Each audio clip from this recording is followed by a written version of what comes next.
The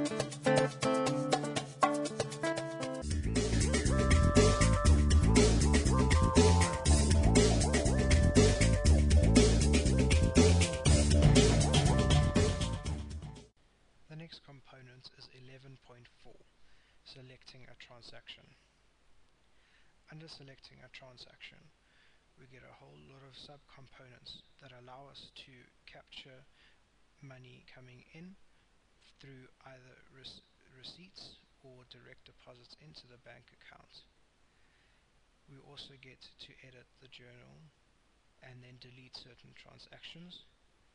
We can then reprocess deleted items later in 11.4.7. In 11.4.8 we can view, audit the file. In 11.4.9 we can view cancelled checks. In the next one we can manage requisitions. On the other side we deal with all sorts of payments that we have to make, be it check, direct payments, petty cash payments, SGB salary payments, and then lastly we can print a receipt. Let us start with 11.4.1, receipt payments to school. If you need to issue a receipt, you first select your receipt book that you're working from, then the total amount, and then it will automatically assign it a receipt number based on your settings that we've made before. You need to then select the transaction month took place, and then if it was in the current year or previous year, specifying the date. The money was received from, and then who captured it. What was this for? Was it learner fees or other? The banking method used, was it paid in cash, by check, direct deposit or petty cash? Then the processing details, the account number and all other additions need to be filled in. If you're not sure what account to use, you can use a keyword, search it, and then it will appear over here. Once you've completed this, you need to click on Accept Processing Details and it will save this section. If the payment was received from a debtor, then you need to specify the exact learner using this filter here, and you can select your GL account here for the debtor or the learner, and all the information you have made will appear over here.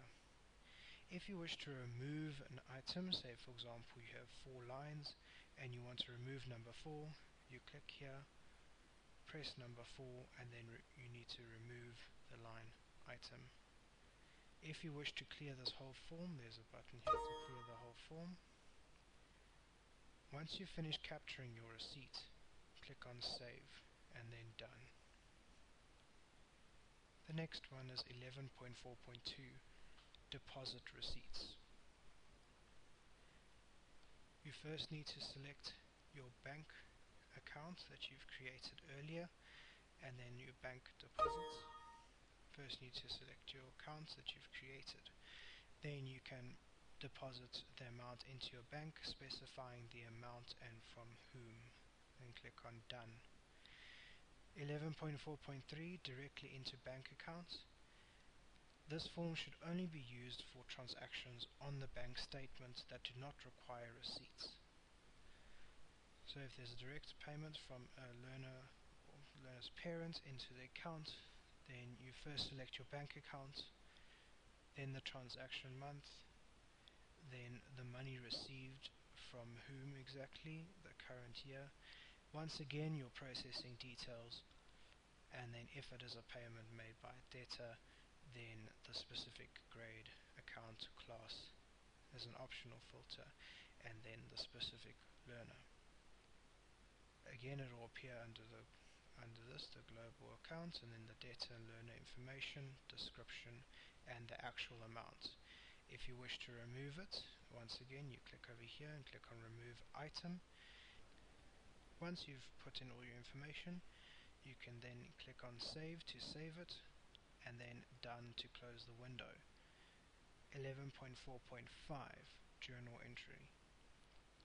the journal number, and then you need to select the transaction month, the reason for this journal entry, then the current, if it is in the current year, which month, if it was in the previous year, then what month.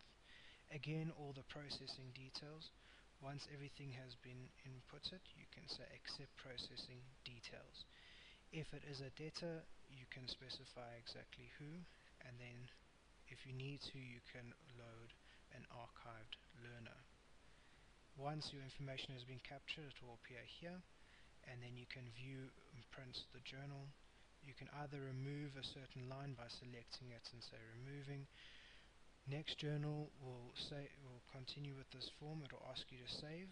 Then you click on next journal. It will open a new one for you. If you're just working on one, you can click on save journal and then done to exit. The next one is 11.4.6, delete transactions.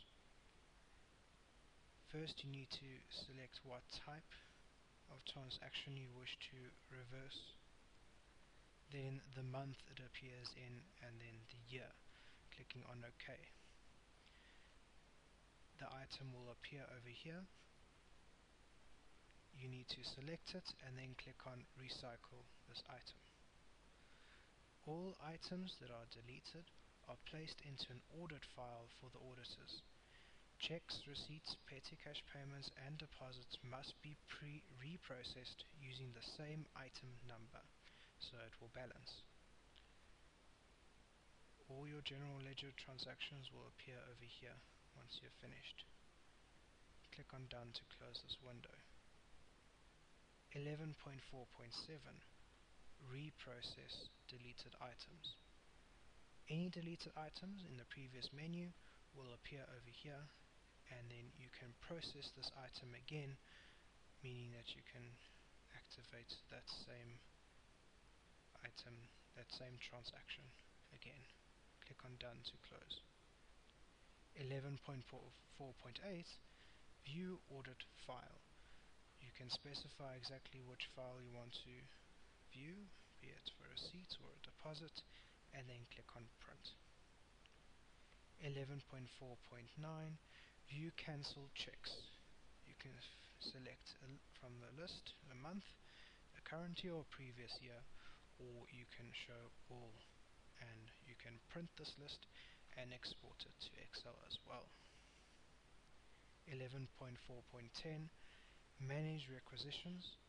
You can first select requisitions are not financial transactions in the general ledger. This section is a record of orders placed with the district or provincial office only.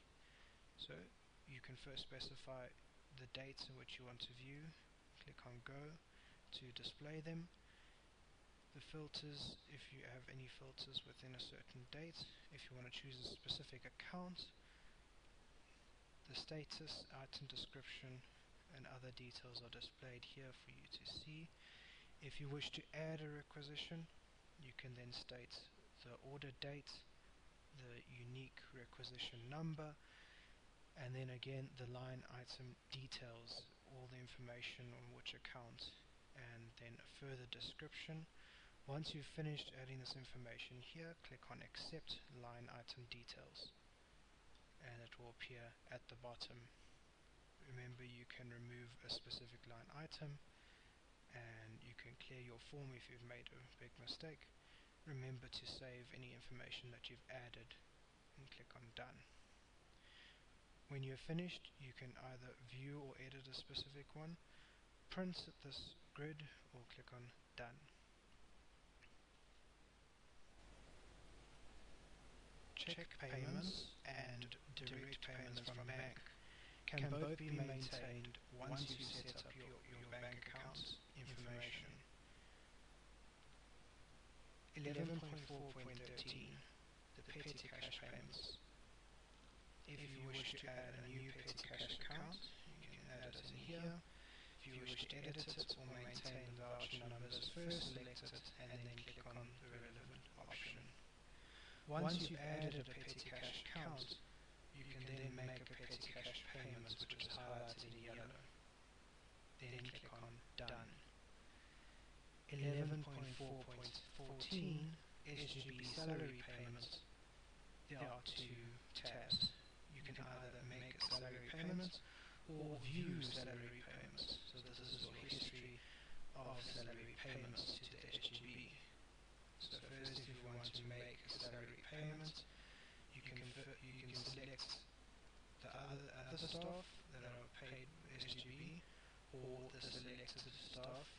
You can then choose which account, salary account is coming from, the transaction month. Remember to specify the staff member and then the specific transaction date. Again, once you fill this information in, all the salary details can be filled in through these options. What account is used for each one. For example, payee, then the staff member, how much, and the school's contribution to that. Once all the information has been filled in, you will see your total and then your final total among when it adds all this information together, giving you your final total. The payment details at the bottom, you can choose the payment method. Is it a check, petty cash, or electronic transfer? Then the bank or petty cash account, the specific account that you're taking it from, and then the check or the voucher number. Once you've finished all this information, you can click on Process Salary, and then it will process all the relevant information. If you have made a mistake and you wish to clear, you can cancel and reset this form. Moving back to the View Salary Payments, you can select a specific month at the bottom here, and then you can print it. And there's another option here if you wish to print the currently displayed grid. Click on Done when you're finished, and Done again. And then the last one, 11.4.16, print a receipt. So double click on a receipt to print it, or you can select once. You can filter again for a specific date, then click on Go to filter it. The information is displayed here for you to see, preview before you print, and then again double click on it. To close this window, you'll need to use the X at the top. There's no Done button at the bottom. Let's click on Financial System menu, and we are back at the Financial System menu.